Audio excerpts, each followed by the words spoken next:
সেটা উৎসব হয় না, সেটা শ্মশান যাত্রা কিংবা কবরে যাত্রার জায়গা তৈরি হয়।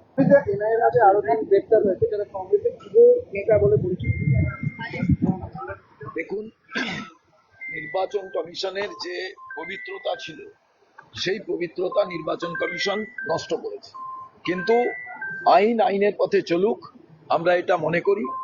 তার কারণ হচ্ছে এই ভারতবর্ষের যে ইনভেস্টিগেশন এজেন্সি কংগ্রেস তৈরি করেছিল তার যে স্যান্টিটি, সেই স্যান্টিটিটা রক্ষা করবে।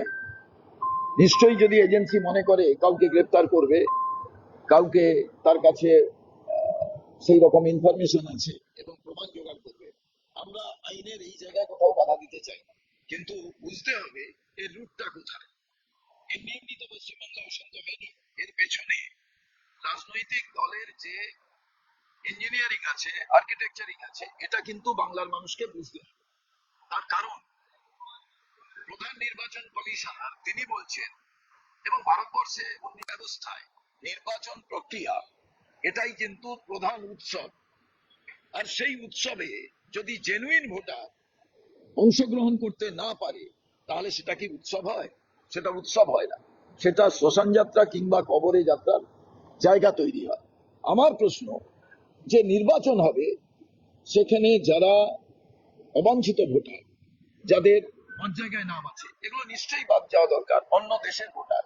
কিন্তু জেনুইন ভোটার, বছরের পর বছর যারা বসবাস করছেন, যাদের পূর্বপুরুষের পর পূর্বপুরুষ এখানে থেকেছেন, তাদের নাম যদি বাদ চলে যায় তাহলে আপনি এর থেকে দুর্ভাগ্যজনক ব্যাপার আর কি হতে পারে।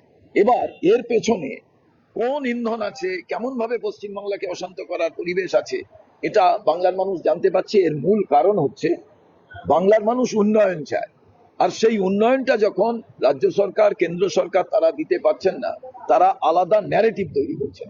আর এই ন্যারেটিভটা সবসময় একটা এমন আইন শৃঙ্খলার অবনতির মাধ্যম দিয়ে বাংলায় তৈরি হচ্ছে, যেটা বাংলার আগামী প্রজন্ম তারা শঙ্কিত, তারা ভোট দেওয়া থেকে নিজেদের আতঙ্ক মনে করে। এই ভোটটাকে সঠিকভাবে করতে গেলে আমি মনে করি ফ্রি, ফেয়ার অ্যান্ড ফেয়ারলেস যদি নির্বাচন করতে হয়, ফ্রি, ফেয়ার অ্যান্ড ফেয়ারলেস যদি নির্বাচন করতে হয়, তাহলে সুপ্রিম কোর্টের কিন্তু আমার মনে হয় তাদের এটার উপরে তত্ত্বাবধান প্রয়োজন।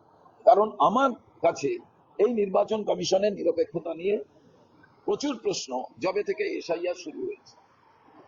বলছি, আপনি তো বলছেন তাহলে 27 লক্ষ যে ভোটার রয়েছে যারা ট্রাইব্যুনালের রায় বৈধ, তাদের কি হবে এখন?